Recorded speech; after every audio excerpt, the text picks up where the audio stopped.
Cloud. We can. So welcome everybody. Thank you for joining us today. You are at Senior Roundtable. So we're very glad that you're here with us today. As you know, probably we're celebrating 15 years. And if we get a chance, Janet, I stole the video from the Community Foundation that you guys put together. That's so fantastic. And towards the end of the meeting, hopefully we'll have those three valuable minutes to be able to play that. And we're looking forward to seeing that. And thank you to River Garden, who's our sponsor today. Again, you'll hear more about that also here in just a second. So who is who, if you're brand new to this, and if anybody's brand new, never been to a Senior Roundtable meeting before, excellent. Amy, Anna, we may have a couple other folks. Dawn's just connecting with us now. So my name is Laura Steigelman. I have the honor of facilitating the Senior Roundtable meetings. I love this group. I love everything that happens. If you were here early, you even heard one person here telling another about a potential scholarship based on what they're going to be doing. So the connections are just fantastic, and just you having that chance to get to know each other. So thank you for always letting me come into these meetings with you. ElderSource, Gabby is here from ElderSource. Is there anybody else here from ElderSource? Give us a wave. I know Andrea signed up, a couple others, Rachel. So if you're with ElderSource, make sure everybody knows who you are, and you'll get a chance to meet some of the ElderSource folks as you go through networking. So Gabby is here. Gabby runs the email distribution list. So if you want to get on the email list, we'll eventually put that in the chat box for you, but it's also who those emails come from if you saw anything that allowed you to sign up. So thanks to Gabby and Andrea. Those are the folks behind the scenes that run everything from ElderSource, who gives us their time and support. And then, of course, again, I mentioned the Community Foundation. They started this. They looked up 15 years ago, actually, and said it'd be great to have some kind of way and method for folks who are out there in the elder serving community to know of each other, get together, have those contacts with one another, knows what other folks do in case they've got clients that need some help, etc. So that is where that comes from. If you are newer to Zoom, a lot of us are living on Zoom a lot. And that's probably not going to change anytime soon. But if you're newer to Zoom, again, we're recording this, and this will be available via YouTube sometime next week. With this being Friday, we got to edit it a little bit, get it posted on there. And then eventually Gabby will send out the link to everybody and let them know that it's posted, and you can come back and take a look at it. Zoom ruler is what we call that, kind of that black line across the bottom of your screen. You can pop that out and move it if you want to, if it's in the middle of your screen or something like that. And we'll use that chat box. I think probably the Zoom producer already has something in the chat box. So we'll have Herbs with us today, and he'll be saying hello via the chat box. And then we'll also put some instructions in there, comments, etc. And if you will keep your microphone muted unless you're asking questions, speaking, talking, or whatever, just in case you've got that noise behind you that, the dog's barking because Amazon's making a delivery, whatever that might be. And then, because a huge piece of why these meetings take place is all about networking, if you will include your first and last name under your video, and if you're with an organization and you want that to also be there, if there's space for it, put it in there. If you're not sure how to do that, and I'll defer to our Zoom producer, if you see folks that don't have that, Herb, if you want to put that in the chat box for how people can do that. And then if you're willing to keep your video on, that's awesome. We love the networking aspect. We love the facial features and just the smiles and things like that. And also just a great way to start forming those relationships with maybe folks that you don't know or that you haven't seen for a while. So if you're willing to do that, that's great too. Very appreciated. So who is Senior Roundtable? And you can see that anybody who's interested in the elder sector is welcome to these meetings. It's every other month. For the rest of this year, we'll be virtual. We are hoping to have an in-person meeting in January to kick off 2024. You'll hear more about that once we get a little bit closer to the end of the year. Open to all, no charge to attend. And again, networking is a huge piece of this, making those new contacts. And there's always a program of some sorts, including today, another fantastic program that hopefully is educational, gets you some information, some contacts, who's doing what out there as far as agencies and organizations and initiatives. So the goal for all of this and the mission statement is collaborative relationships, and that's what it's all about. So today's agenda, where are we going? You'll have an opportunity if you've got some organizational announcements that are good for everybody to know about. You'll have a chance here shortly to put those in the chat box. We'll hear from our meeting sponsor. You'll have a couple opportunities to meet and greet others that are here with us today. Awesome topic. We're really grateful to Anna and Jennifer and Dr. Corey, who will be with us and are on here today on this topic here. So we'll be hearing from them also as kind of our main program for today. And then we will wrap up with a couple door prizes. Thanks to River Garden. They have sponsored two $25 gift cards, and we'll do a spin at the end of the program to give those 2 gift cards away. So if you have any events coming up at all, and you would like others to know about it, or you're looking for a collaboration opportunity, or you've got something that you need some assistance with, or you'd like to have some networking conversations about offline, etc., if you will please put those right in the chat box, and you can do that throughout the entire program. So if you think of something an hour in, it's like, you know what, we do have this event coming up in August, maybe people would like to know about that. And then if you also put in the contact information, is there a web page? Is there a phone number that they need to have or whatever, so they can get more information, or even your contact information if that's the best way for them to get additional information. So if you're willing to do that, that's great. You can do that in the chat box. And again, chat box is right along that Zoom ruler. If you click on where you see chat, it'll pop up someplace on your screen, and you'll have that ability to put some comments and notes in there. We do have a LinkedIn group. We'll have our Zoom producer put that in the chat box for you, so you've got that also. But it's there for all of these kinds of things. If you put some events in the chat box, you can also put those in the LinkedIn group, or if you've got something going on, or you need folks to kind of collaborate with you, whatever those things might be. Or if you want to find somebody, if you know, gosh, I met that person, which would be a great contact. She worked at this place, or he worked at that place. You can come here to see if they're part of this group, and then it'll be an easier way for you to get a hold of them if you didn't have their contact info. So I'm going to turn it over to Carrie, who is with River Garden Senior Services. And Carrie, if you'll just kind of time yourself for your 3 minutes. As a meeting sponsor, Carrie gets 3 minutes on the agenda to tell us about her organization, the services they have, et cetera. And then again, as a big thank you, they give us our gift cards at the end of the meeting. So Carrie, with that, I'm going to stop talking and turn it over to you. Okay, good morning, everyone. Thank you, Laura, as always. Thank you to the Community Foundation, as always. It's really an honor to be a part of this group. And thanks to all of those who came back in May to River Garden to celebrate the 15 years. That was really fun to see everyone in person, and I look forward to doing it again sometime in the future. For those of you who may not be aware, River Garden Senior Services is located in the Mandarin area. It's kind of a hidden gem. It's a 40-acre campus, and on our campus, we have a care center, which essentially is a 180-bed skilled nursing facility. In the care center, we offer regular long-term care, memory long-term care, and we also offer short-term rehab for people who are in a post-acute situation but intending to go back home. In about 2012, we also opened an adult day program in our care center, and we serve about 30 people each month. They come on varying days and they have varying schedules, but those are folks who are cognitively impaired and not safe to be at home. So their family members drop them off in the morning, go off to work, and then can come back later in the day and pick them up.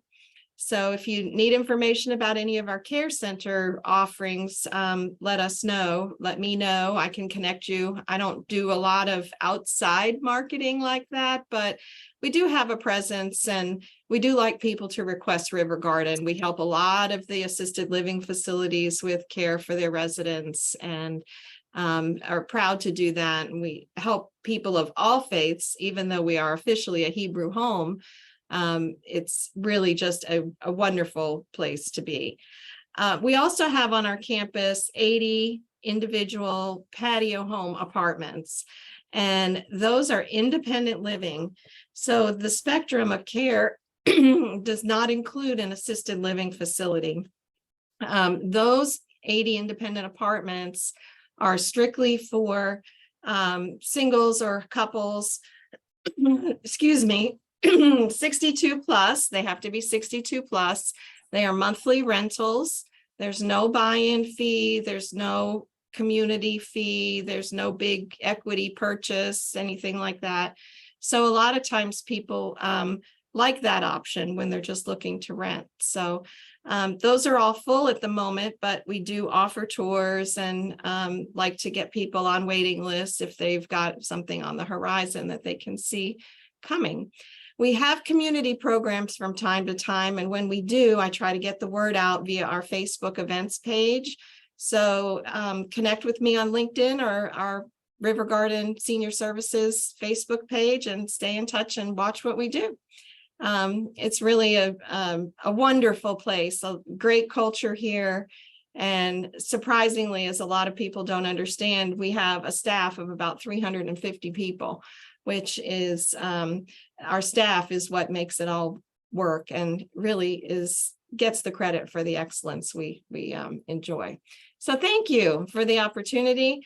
In the spirit of today's meeting being nutrition, by the way, the gift cards at the end are for First Watch today instead of Amazon, because I thought, well, that's a good healthy place to eat. So, so I'll end it there. And if anyone has any questions, just shoot me a message. I'll put my contact info on the side.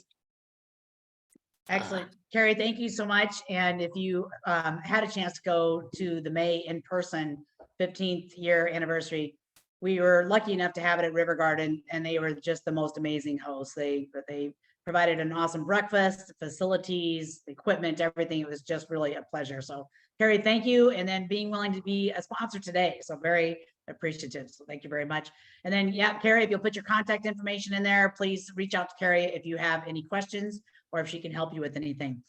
So grow your network is a huge piece of why Senior Roundtable exists. So we want to give you an opportunity to do that.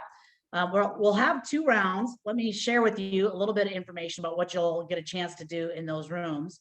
So if you're, again, newer to Zoom, probably most people are not, but if you're newer to Zoom, typically once you get into a breakout group, if you click on the chat box, you will see the instructions there. So you'll see what you've got there on the screen there, and Herb has put it right into the chat box. So you can see it there once you get into your breakout room. Click on that if you want these directions. So you'll have 7 minutes. We're going to send you automatically. You'll see a timer in the breakout room, so you'll know how much time you have left.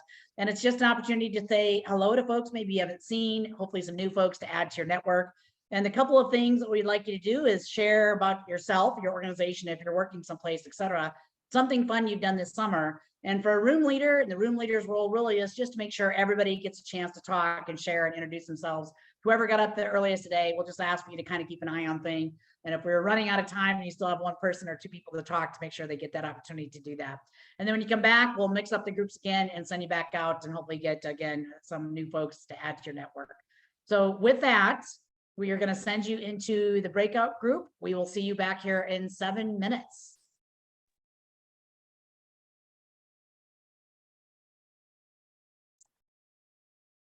Okay. Hello, everyone. Like Laura said, my name is Anna Waterman. I'm going to go ahead and start sharing my screen. And then Jennifer, where did she go? I saw her face. Did you want me to go ahead and talk about the research first, and then we'll talk about nutrition together? And then did you want to wrap up with the program? Yeah, sure, we can do that. Okay, perfect. So I'll go ahead and share my screen and get to this presentation. So here we are. And as she said, I am a graduate of the nutrition program at the University of North Florida. I am working on 2 different studies, and we will get to those in just a moment. Dr. Labiak, she actually will not be here today. Unfortunately, she texted me yesterday and she was not feeling well. She actually fell and hit her head. She was very dehydrated. And so she will not be joining us today. So send your thoughts. She said she's okay. Everything checked out. But just, send some thoughts and prayers her way that she, recovers and feels better. So I've been on these research studies, both of them for a few years. I was with one of the programs on the very beginning, starting with the focus group. So I've been with them, so I should be able to answer any questions that you all might have. I'm going to skip this nutrition part and we'll get back to that in a minute. So the first study is called the MIA-GB study. And this study, the MIA-GB stands for the microbiome in the aging gut and brain. And what we've done, this is actually we're partnering with the University of South Florida. So this is part of a larger study with them. They have multiple sites throughout Florida who are partnering with them to research the connection between the gut microbiome and cognitive function. So participants, anyone who is 60 years of age or older, they have to fill out an eligibility questionnaire that takes about 1 minute. The only things that make participants ineligible is if they've had like gut or brain surgery, as that would affect either the cognitive tests or their microbiome. So we're trying to screen for that. But really anybody over 60 years can participate, 60 years old can participate. And what the participants will do is we will schedule them to come to UNF for a one-time clinical visit where they will complete cognitive tests. And that's where we of course assess their cognitive function. And then they will do anthropometric measurements such as height and weight, and chest, waist, and hip circumference. They'll do a saliva sample because we do have bacteria in our mouth. And so that portion, we capture the microbiome there. And then they also, when they leave, they'll do a stool sample. And that's how we, so far, that's the way that any sort of microbiome research, any research on the gut bacteria is via stool sample. And that is actually mailed to USF. They have the equipment to analyze the stool sample. And while they're on campus, if they would like to opt in, we do have a blood sample as an option. If just to gather more information and more, data there.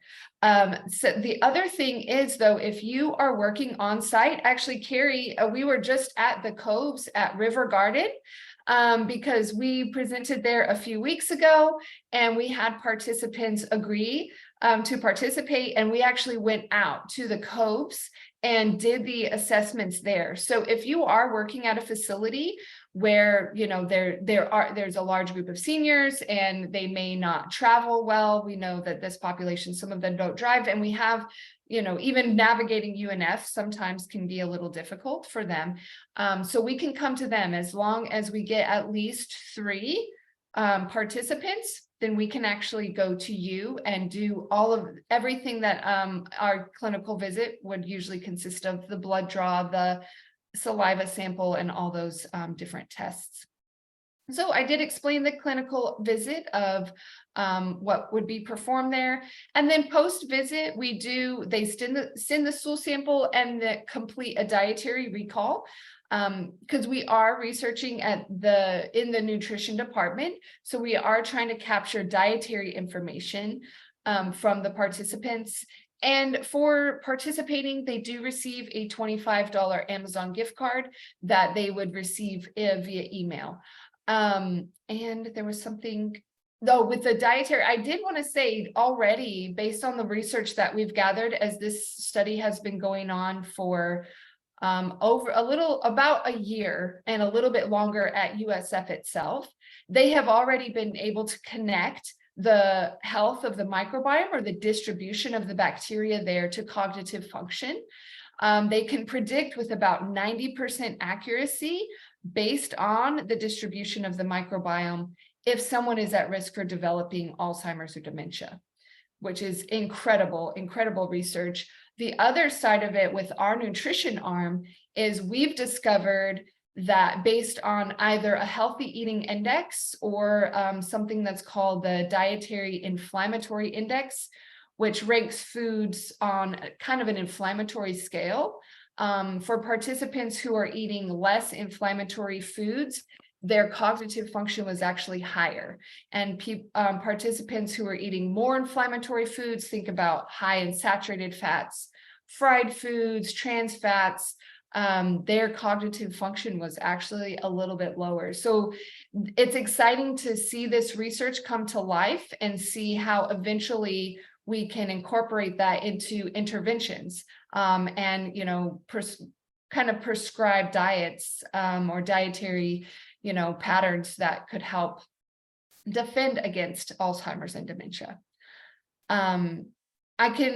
Does anybody have any questions on this one? Because I'm also going to talk about the Caregiver Health Intervention Program. But before I move on, did anybody have any questions about this study in particular? I had one. When you say microbiome, is that the lower intestine? Yes, so it's our microbiome actually exists in a couple of different places in the lower intestine, which is why we do the stool sample, because it captures that portion. And then we also do the saliva sample because we have bacteria in our mouth. So yes, when we're talking about the microbiome in this instance, we're talking about both. But many times in a lot of research, they are only researching that lower intestinal microbiome that usually is analyzed through collection of a stool sample. Yes. Thank you. Of course. Anyone else? Okay, perfect. Well, I I'll go have a ahead. question. Oh, yes. Is there any, I know there's been a lot of recent information about artificial sweeteners and the impact on not just DNA changes, but cognitive impairment, setting us up for dementia. Was this including any of that research, or is that too new, too fresh off the press? So this is different. That's a fantastic question, Rachel. Thank you for asking. Sure. And it's very interesting. That is very new. And what's interesting about some of those studies, for one, they are not human studies for a lot of them. Some of them are just cellular, like within the cell. And a lot of them are showing that, the impact they're giving the cell so much of something, right? Which is way more than we would ever consume on a given day, for one. I see. Yes. For two, with those studies, with the microbiome, it's interesting when they say changes, they are not really sure if it's positive or negative, right? Yeah, they're just saying alters, right? They don't really Alters. say alters in what way. Exactly. And it makes you scared, right? You're like, alters, oh my goodness, Sure. this is, and Sure. of course, but I think sometimes, we know how the media works, right? They're all about big headlines and things like that. So our research is not on that. Our research is basically directly with humans, which is a great it's better for research. It's but we're not really doing anything to impact. There's no intervention in our study. We're just seeing what if there is a connection, which we are seeing one, and actually that's already been supported in research so far, between the microbiome and cognitive function. But something that is so interesting about researching the bacteria is all of this research is fairly new. Even if there is, we can see that this distribution itself is connected to lower cognitive function. It's still like kind of disseminating that research of, what does that mean? How can we impact it? So really, this is kind of like ground level, and then we're kind of trying to build from there. Of course, with any research, it's like you kind of answer one question and then you ask 10 more. Right. Thank you for that. I Yeah, appreciate of that. course. Yeah, no problem. All right. Anyone else? Okay. I'll go ahead and talk about our next study, which is the Caregiver Health Intervention Program. And this program I'm very, very excited about, because unlike our other research, which is of course so important and exciting, there's no direct benefit to the participant immediately. We're just kind of contributing to that foundation and finding, and it's the gathering phase, which is of course very important. But what is so exciting about this Caregiver Health Intervention Program is it directly impacts the participants. It's a 10-week educational program designed for the caregivers of loved ones with dementia. And just a little bit of background, Dr. Labiak, as I said, won't be here today, but she is a very involved in the dementia and the Alzheimer's community. Her mother passed from Alzheimer's about a year and a half ago, and her father was a caregiver for quite some time to her, and she saw how his health really declined. And in the little bit of research on dementia and caregivers, overall, the health of the caregiver does decline while they are taking care of their loved one. They are, of course, putting themselves on the back burner and, running here to there. It's a very, very stressful time for the caregivers. So this is an online program. Initially, we thought about doing an in-person or hybrid type program, but we found as we were enrolling participants that the online was just going to work best for them, considering that many people who are caregivers are still working full time. They might be caring for a spouse. A lot of times though, we do see that they're caring for their mothers or their fathers. It could be even an aunt or something like that. So they're working, and we decided that the program was going to work best fully online. And it does cover topics of nutrition, but it's not just nutrition. We're covering topics about sleep, about relaxation techniques, physical activity, and the whole aim is really to increase the health and wellness of the caregiver themselves overall. So who can participate? Anyone who is a caregiver to a loved one with dementia. And how you can participate. Interested parties can either contact myself or Dr. Labiak to complete the enrollment process. Because it is fully online, we do the participant must have access to the internet and have an email address. So the other thing that we do, since it is research, we do a pre-assessment and a post-assessment to see where this participant is. We'll do a cognitive assessment, because what we've also seen in the research is it isn't just their physical health, but we have seen even a cognitive decline in the caregivers to loved ones with dementia. So we want to see where they are in the beginning of the program and then compare that to the end. So we'll do the pre-assessments and the post-assessments will be identical. We'll also do anthropometric measurements consisting of a height and a weight and a waist circumference. And then we'll do a nutrition assessment. And the nutrition assessment we will actually do with the caregiver as well as the loved one with dementia, because it is seen with both the caregiver with their overall nutrition declining. We could see that in the dementia patient as well. And the classes, as I said, they'll be online. They'll be held once a week. And the great thing about this is it's very flexible. So the participant could come in to the Zoom meeting as we're doing today and participate and ask questions. But just as we're recording this, we will also record our classes. So the participant can, if they're unable to attend 1 week, or any weeks, they could also just watch the videos. And the classes are run through Canvas. So just like a Canvas course, they're enrolled in the course, and each week will be a different topic. We'll have discussion boards, because the other side of it is we really want not just to give information, but we're hoping that the participants can also connect with each other, as support systems can be so incredibly helpful, and making those connections can be so helpful for this process during that time, for caregivers. We're offering tons of resources as well to be accessible on the Canvas page, anything from, physical activity for resources, nutrition resources, anything that goes along with that weekly topic. We have a whole list of resources for them as well.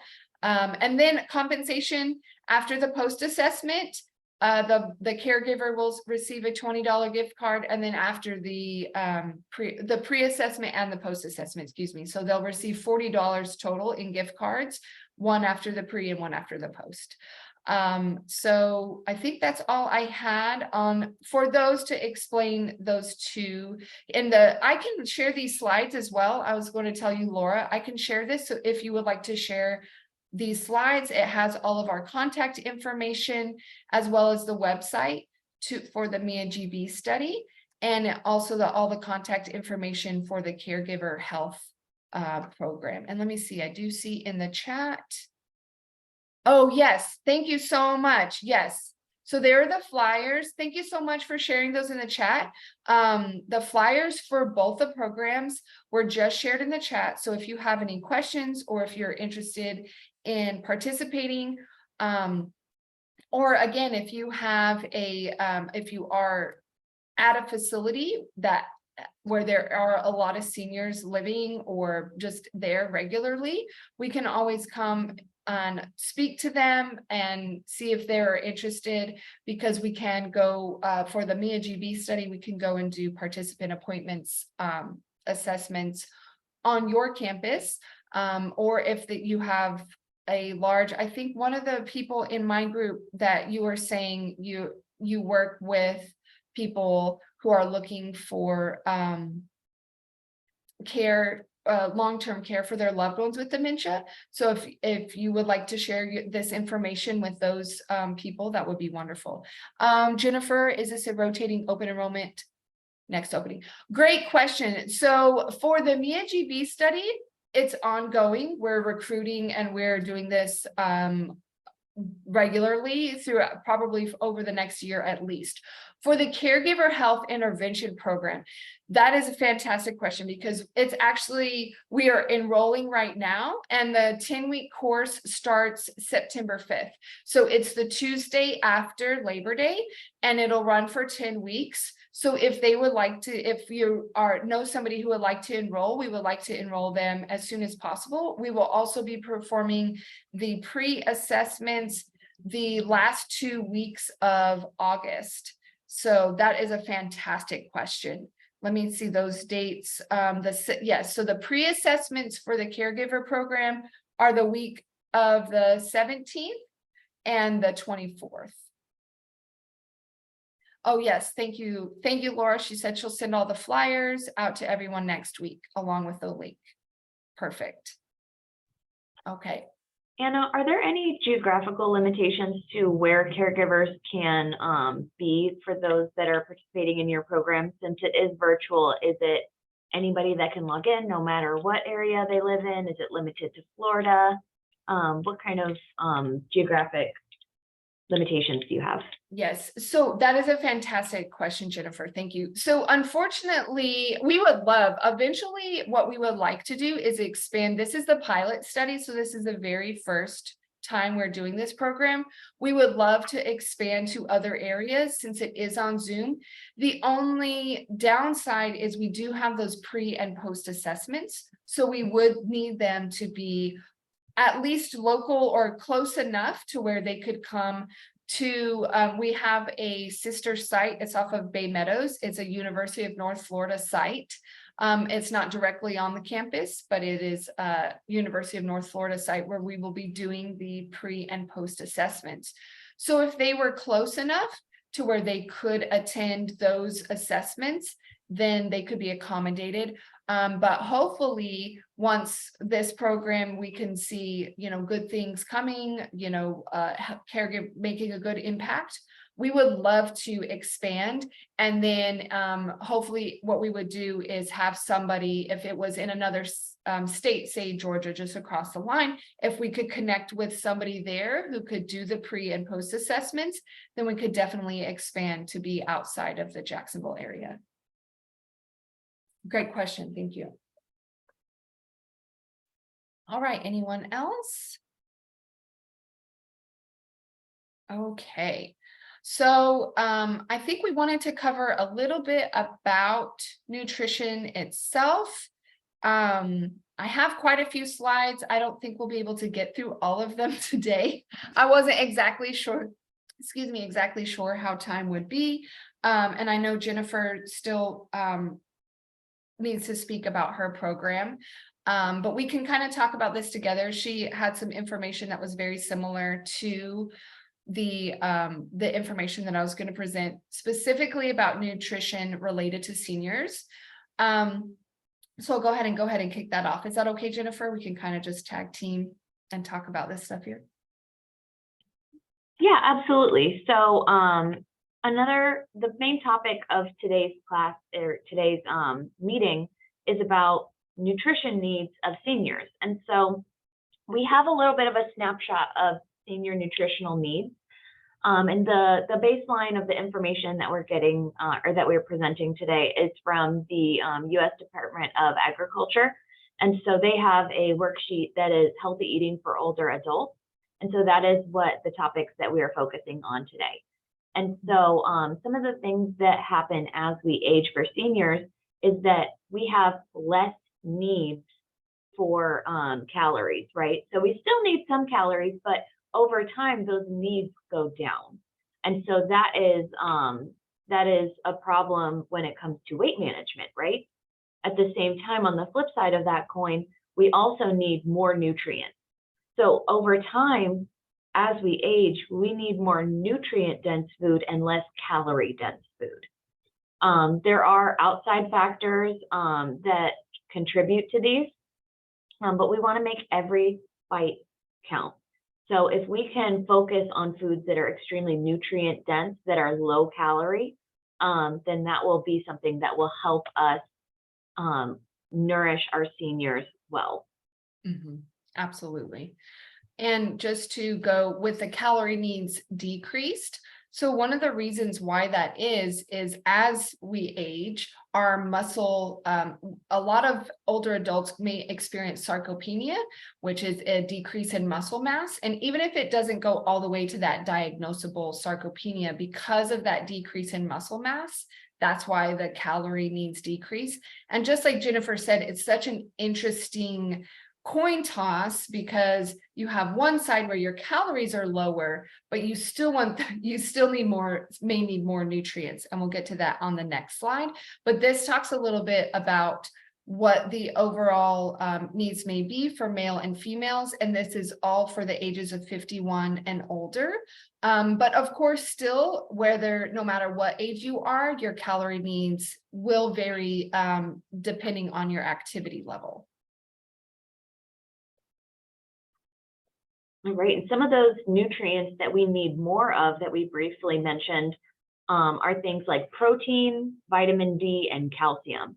And so with protein, the needs for seniors increases from 0.8 kilograms of body weight to 1 to 1.2 kilograms or grams per kilogram of body weight. So we need a little bit more protein because, like Anna said, as we age, our muscles tend to get a little weaker.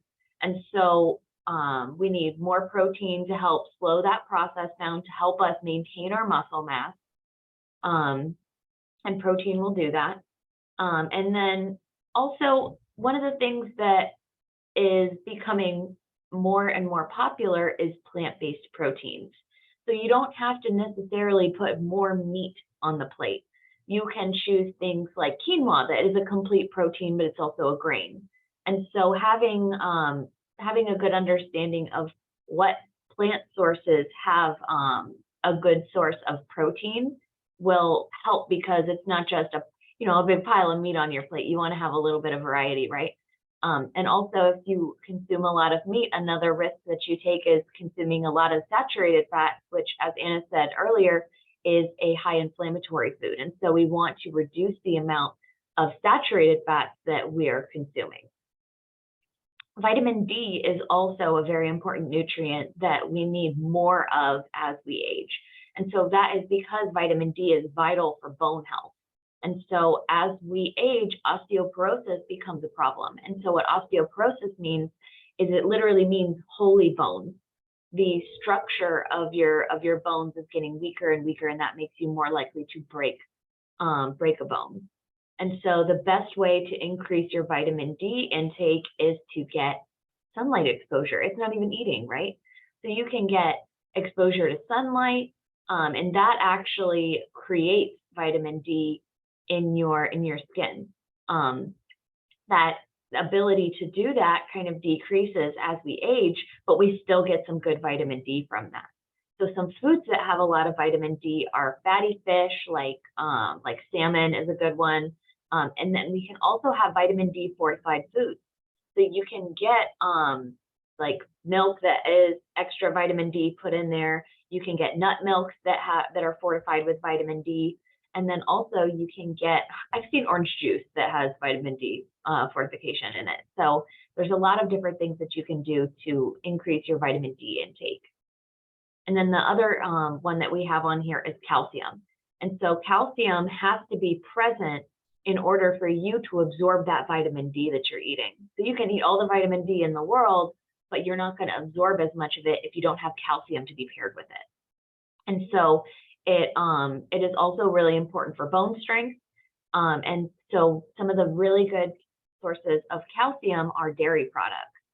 And then Anna, let me know if I'm wrong, but I think broccoli is also a really good source of calcium. Is that right?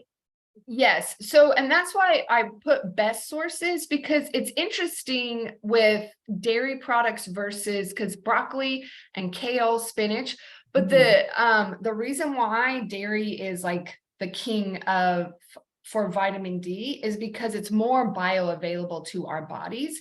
With broccoli, it does have a high amount.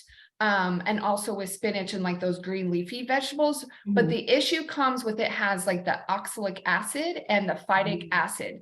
So what it actually does is it has this large amount, but because those two acids can bind to the calcium and actually decrease absorption. Okay. So yes, so it is high. So I mean, you can still get a small amount, but unfortunately it's not bioavailable to our bodies like it is in the dairy products, which is so interesting how, how nutrition works that way. Yes.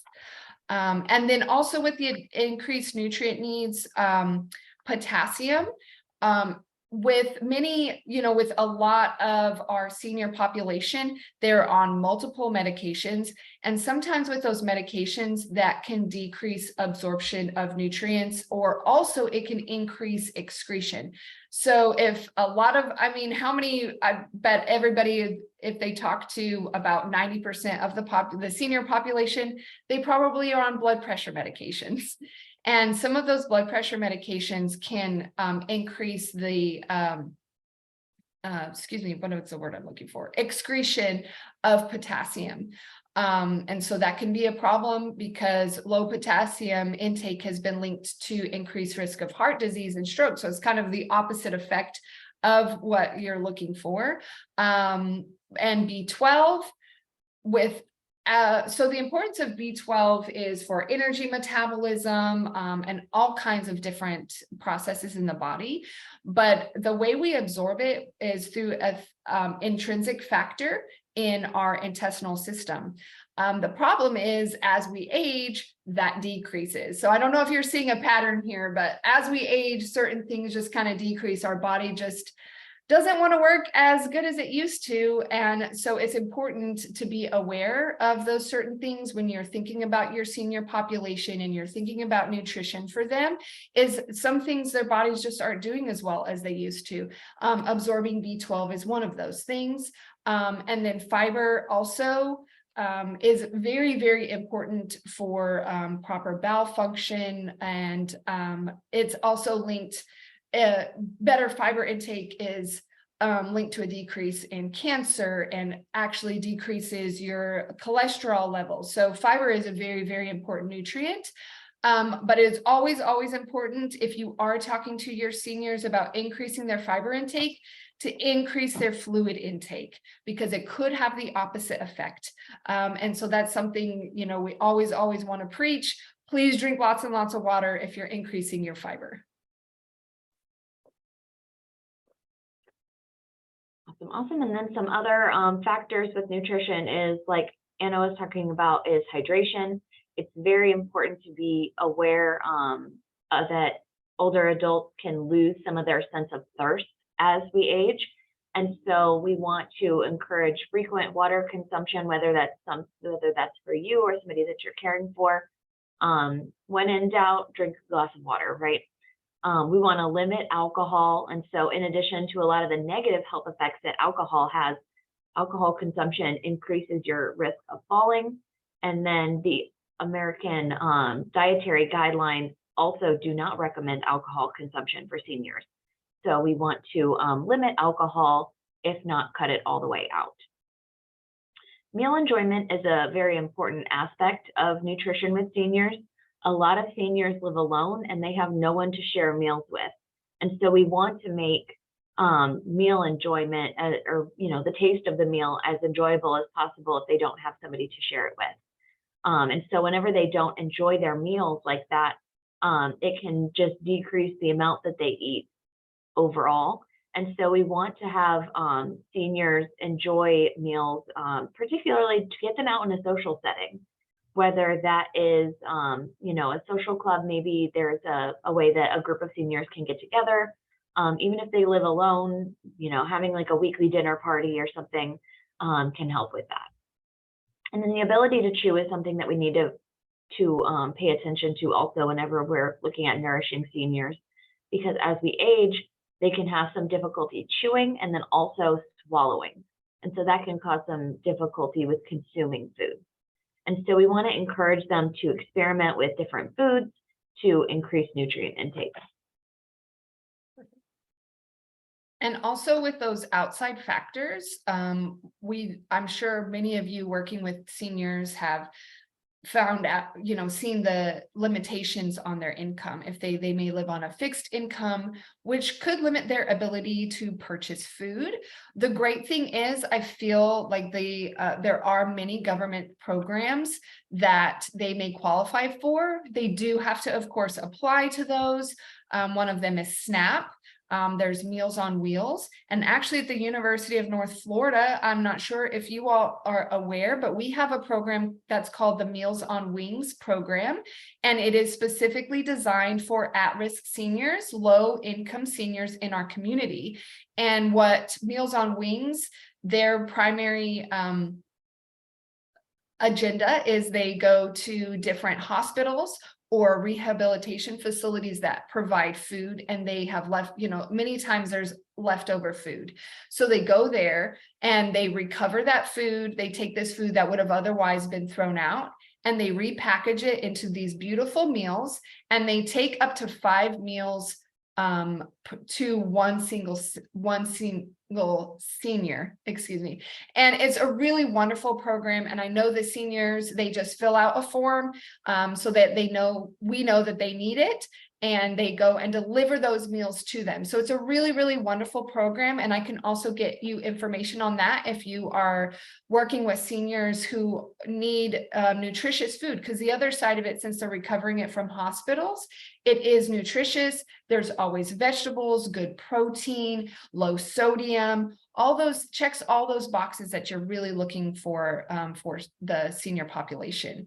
Of course, as I mentioned earlier, with any medications, many seniors are on medications that can have multiple side effects, from dry mouth to either decreased appetite and sometimes even increased appetite, which can all impact dietary intake. So that's something to keep in mind when you're working with seniors, is those different medications that they're on.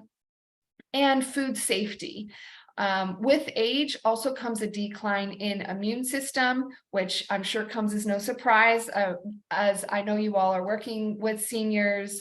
This isn't new information, but what this also does is it puts them more at risk for getting a foodborne illness. So food safety is very, very important in this population, preventing cross-contamination, make sure they're not consuming foods past the expiration date, which, all these different factors, if they can't see, maybe they have trouble reading the expiration date. There can be many factors contributing to this one. And then, of course, chronic diseases. Seniors living with one or more chronic diseases may encounter limitations to their dietary intake. So it's, of course, important to follow those specific guidelines. For example, if you have a senior with heart issues, they may be needing to have a lower sodium diet versus somebody with diabetes may needing a low carbohydrate diet. So all these different factors, you know, there's multiple different things that go into the nutrition for seniors. We'll go to the next one. All right, and so we have a concept with Every Bite Counts, and so this is preventing malnutrition. So we want to avoid disease-related malnutrition. Anna, can you help me out with this slide? Because I feel like there's a lot of words on here that I think you would be better to explain. Okay, yeah, absolutely. So this, I wanted to touch base and talk a little bit about this. Many times with malnutrition, it is more seen in facilities where people are in those long-term care facilities. However, it still can be seen outside, outside, just speaking of all the different factors that we saw on the previous slides that could impact senior nutrition. But disease related, if they, you know, are just eating less due to whatever disease that they, you know, with cancer is the first one that comes to mind. They could be very, very sick and unable to eat. Protein catabolism. So this is where that protein in your body is just breaking down. A lot of times, if somebody is in a very high disease state, their protein can break down. So they're extremely weak. And then this could cause macronutrient and micronutrient deficiencies and that unintended weight loss. And that can all contribute to malnutrition. And that could also be even signs of malnutrition. And that it's just really important for us to think about that, because it's like this. You have maybe a disease that is causing malnutrition, but then the malnutrition can like make all these diseases worse and exacerbate the problem, and also increase mortality among the senior population. So it's something to be very aware of, to not only try to prevent, but if we see it, if it's past the point, then really try to get this person the help that they need, because it's not just about the food and that they're maybe not eating as much. It's that it really just makes all these other health factors decline.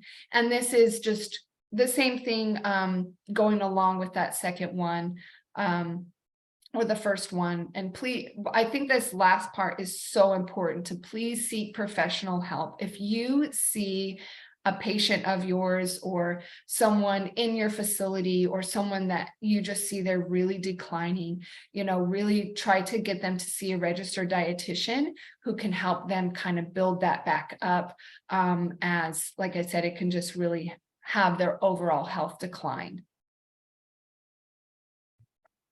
Okay, and then that is actually the end. I did want to say here at the end, these resources here are a lot of them, like Jennifer was mentioning, one of them is the dietary guidelines.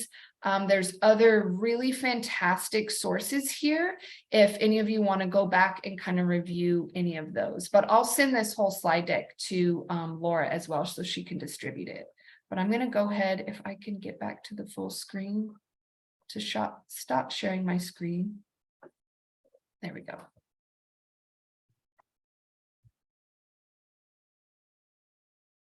Anna, anything else from you? And then I'm going to check in with Jennifer on something. Anna, anything else? No, I think that was it. Hopefully I tried to go good on time so Jennifer could still have time to speak about her specific program for seniors. But if anybody would like to reach out about research or any other information about senior nutrition, I would be more than happy to discuss any of those topics. Anna, thank you so much. Very appreciative, and thank you. And if you're willing to put your contact information in Of the course. chat box, that would be awesome. And any flyers, etc., happy to send those out next week with the recording. All right, Jennifer, please. All right, can everybody see my screen? All right, sounds good. So hi everybody, so thank you so much for logging in today. I'm going to talk a little bit more about Northeast Florida AHEC's Healthy Eating Everyday program. This is one of our free programs for seniors that focuses on nutrition, thanks to our grants with ElderSource. So I'm really excited to tell you guys a little bit more about it and see if this is something that either you or some of your clients or somebody that you're caring for can take advantage of. And so before we get too much into the program, what I would like to do is engage you guys a little bit and see, have you guys ever changed a habit? So you guys can put some in the chat box maybe, and let us know, what is a habit that you have changed, and take a moment to think about what helped you make that change.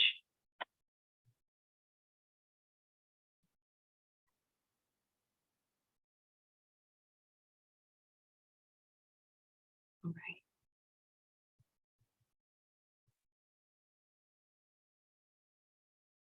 So Laura says something that helped her make a change is, determination to meet that goal. Somebody else says drinking more water, he set reminders and kind of morning routine.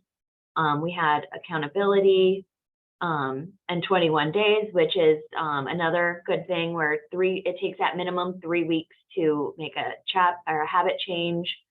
A lot of different things can help you make a change in your habits, right? And so what I have discovered because of this program is that healthy eating is not necessarily something where the information is not available. There are a ton of resources that you can find for free. Lots of government resources, lots of free programs like what Anna has at UNF with the Caregiver Education Program. There's a lot of information that is available that can help you change the way that you eat to be healthier. But you have to do just that, is change a habit. And so that is the main root cause of why people have such a hard time eating healthily, is because it's a habit and you have to change that habit. And so what Healthy Eating Every Day does is it focuses on behavior change related to healthy eating. And so we do cover nutrition information in this class. We cover healthy shopping strategies and different things, but a good portion of this program is all about assessing your current habits and how you can change them to just be a little bit healthier. And so Healthy Eating Every Day is a 14-week program that AHEC has at no cost. And so it has a couple philosophies that it follows. And so philosophy number 1 is that all foods can be a part of a healthy diet.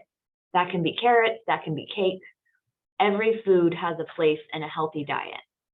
Number 2 is eating whole and unprocessed foods in a balanced food pattern can result in significant health benefits, right? So we want to focus on mostly unprocessed foods and balancing the types of foods that we're eating. And then we also have a philosophy that people who learn to use lifestyle management skills are more likely to develop and maintain healthy eating habits. And that's what the class focuses on. Those are the 3 things that everything revolves around. And so whenever we're talking about nutrition related goals, some of the healthy eating technical things that we talk about are 6 different goals. So we talk about balancing calories. We talk about increasing the amount of fruits and vegetables, increasing whole grains, increasing dairy and dairy alternatives, decreasing unhealthy fats and added sugars, and decreasing sodium and salt. And so I will say the Healthy Eating Everyday program is not geared towards anybody who has a specific dietary need. So if you have diabetes, if you have like a kidney issue, then you want to refer back to your doctor for specific healthy eating goals. But in general, these are 6 goals that will help anybody increase their health and their healthy eating habits. And so even if you have a specific dietary need, you can still follow the healthy eating philosophies and then apply those things that you are learning about behavior change to help you meet the goals that your physician sets for you. And so that is another big part of the class, is that if you have specific dietary needs from your physician or your registered dietitian, use what you're learning in this class to apply those principles. But if you don't have any, then we're going to talk about these 6 healthy eating goals. And so we hold the Healthy Eating Everyday program in person, virtually on Zoom, and by calling in on the phone. So we can go to a facility and hold a class for an existing group of seniors. We can hold a virtual class on Zoom that people can log into or they can call into. And so there's a number of different ways that people can get involved in this program. If it is a virtual class or that they're calling into the class, we do mail them the books. And so the book that we send out, I have one right in front of me. It's like a pretty good size. It's like a textbook. And so there are 20 chapters. And so each session covers a different topic. So like, for example, session 1 is called Healthy Eating, a Balancing Act. And it talks about that first concept of, you know, you need to balance your diet to make sure that you have a healthy eating strategy. Number 3, or session number 3, talks all about setting goals and rewarding yourself. Session 4 is identifying barriers and benefits. And so there are 20 chapters in here, and they all range from things like what I've just said to healthy shopping strategies, recruiting support, cooking up a healthy diet, where we talk about different cooking techniques that involve more or less fat, you know, different things that may add or take away that unsaturated fat or those added sugars that we are trying to avoid. Staying motivated, managing time and stress, controlling weight, balancing calories with physical activity. So we really do have a very well-rounded program that helps people, no matter where they're at, take smaller steps towards a healthy or a healthier lifestyle. And so this class meets just once a week for 1 hour for 14 weeks. Every time we have an in-person class, we schedule a visit to a grocery store during one of those sessions so that they can talk to the produce manager. Sometimes it's Publix, sometimes it's Winn-Dixie, and they can ask those produce managers, you know, if I want a specific type of tomato, what is this good for? We know that there's different types of produce or different types of tomatoes that are better for sandwiches versus cooking sauces. And so having the ability to ask a produce manager, how do I pick out a good watermelon? You know, it's nothing's worse than picking out a watermelon at the grocery store and you open it at home and it is dry and it doesn't have any flavor to it. So asking those questions to the produce manager so that you know how to get the best bang for your buck when you're at the grocery store, you can pick out good produce. And so there can be anywhere from 5 to 20 participants in a class whenever we hold them. And there is absolutely no cost. They don't even pay shipping if it's a virtual class whenever we mail them their book. We cover everything, and they have the opportunity to take this program and learn, and then there's no cost to them. And so we have some really good evaluations. Every time we have a class, I look at the evaluations and make sure that, you know, that they benefited from the class. And so I just have 3 evaluations up on here that I pulled from a couple classes that we had this year. The first one said the important information that was presented and listening to others and their struggles with healthy eating really helped them. And the question is what they liked most about the class. The second one is that they learned a lot and was able to develop a healthier lifestyle. A third person said that the information is great and that they're definitely a more thoughtful eater and more thoughtful shopper. And they're going to keep that book that they got for reference and continue to work towards a healthier lifestyle. So this 14-week class is really made so that they can not only increase their healthy eating while they're in our class, but also on a long-term scale. We want this to be a lifestyle change. We don't want it to just be, I took a healthy eating class, so I ate really healthy for 14 weeks, and then I went right back. We teach them skills so that they can take what they learn in the class and run with it and improve their health for a longer period of time, hopefully for the rest of their life. So this is what the Healthy Eating program is. It is all about helping people empower themselves to change their habits and to educate them on some ways to increase their healthy eating. So that's our Healthy Eating program. And we have one of them going on virtually right now, and we actually just finished one in Volusia County. So we have about I think we're going to have 2 or 3 more this year, and then we'll have a few more in the beginning of next year as well. So if that is something that either you or a client or a loved one, you think that they would benefit from this type of program, please feel free to send them our information or contact us and have us call them. We're more than welcome to, or we're more than happy to, call them and give them a little bit more information about the program and see if this is something that they would like to participate in. Jennifer, great information. Thank you so much for being willing to share that. And if you're willing to also put your contact information in the chat box. And then I know you guys have a lot of different programs. Mhm. If you want to send us the flyer on that, we would be very happy to share that with everybody. So in addition to nutrition, there's a lot of other things that you guys have classes on that are helpful. So thank you. Round of applause, please, for Jennifer and Anna. Thank you so much. All right, so bear with us next 5 minutes. We're going to fly through. I want to have a huge thank you going out to anybody that's on this list right here. And if you're here, I know Carrie's here, Gabby's here, Pamela's here. I think I'm trying to see who else I saw. All of these folks help behind the scenes, making these programs come to life, finding good resources, good topics that people would be interested. So huge thank you to those folks there. We're going to show the video in just a second, but I'm going to finish my last slide, and then we'll go also then to the wheel of names for our 2 gift cards going out to First Watch, compliments of River Garden, which again, thank you so much. So I'm going to turn it over to the Zoom producer. Is going to show the video clip. It's a little over 3 minutes long. We'll do the wheel of names and we'll get you out the door. All right.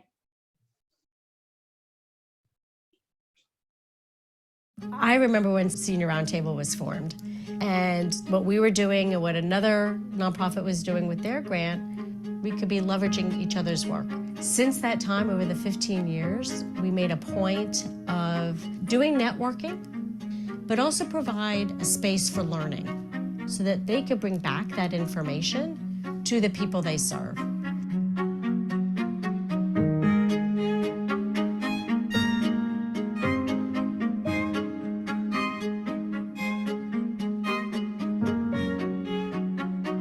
For those of us who are aging providers, we're all siloed in different places, and it's very difficult for you to then come and figure out how to get all of these resources and information. So it's been instrumental because I just had a one-stop shop and I could just get connected to the whole community of the ecosystem of aging professionals here in Jacksonville.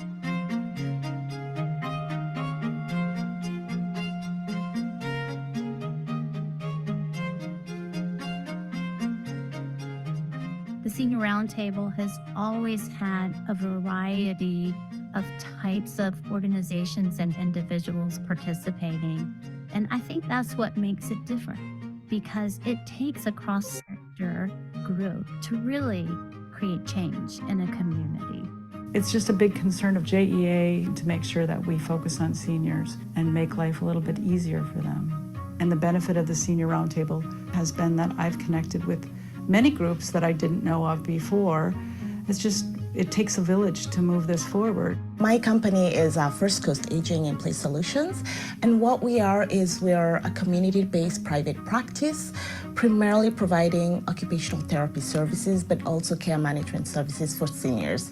And what we do is we want to just support families to age in the place that they desire. And even if 9 out of 10 people want to age at home, only 10% of US homes are aging ready. So just helping people just age where they desire is primarily what we do.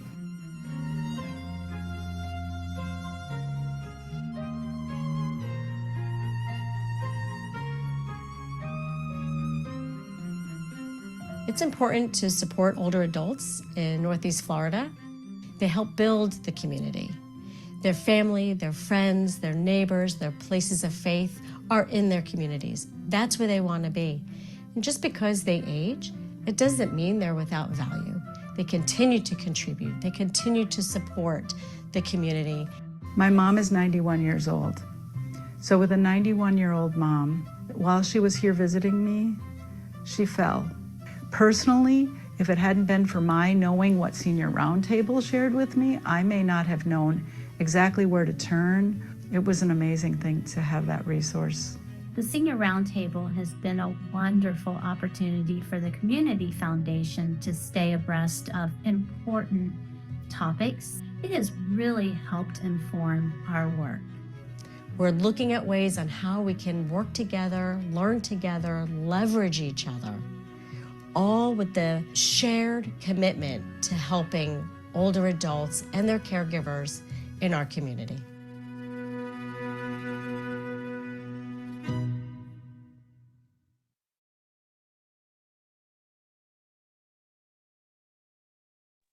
You're on mute.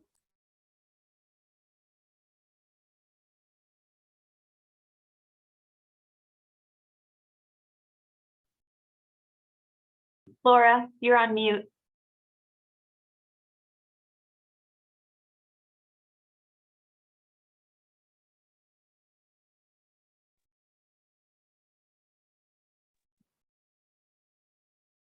I am so sorry. I had myself muted during the video. So yes, Janet, thank you to the Community Foundation for putting that together. That is huge. What a great one. And I think Jackie's here with us, our famous Jackie, who's here, who was part of that video clip there. Nice job. All right. Our very last thing, let's give away those 2 gift cards and get you out the door. So Herb's going to spin. And if your name is drawn, we will connect you post meeting with Carrie and we'll get that gift card to you. So we're going to spin. Who gets our first watch gift card? Anna. Yay. Awesome. All right. And our second person is going to be Nicole. Is Nicole here? I think Nicole's here. I can't see all the pictures right now, but is Nicole with us? Nicole, if you're here, wave, do something. I'm here. Thank you. Yep. I see the box with Nicole. So Nicole will get in touch with you. Also, we'll get you connected. Thank you everybody for coming today. Thank you so much to our speakers, Anna and Jennifer, and also Carrie. Thank you so much for being a meeting sponsor. We hope to see you in September. It'll be via Zoom again, and they'll be planning a great meeting for you. You'll hear more about that as we get closer. So thank you everybody. Very appreciated. We'll send out a link and everything next week. Goodbye. Have a great weekend. Bye. Thank you.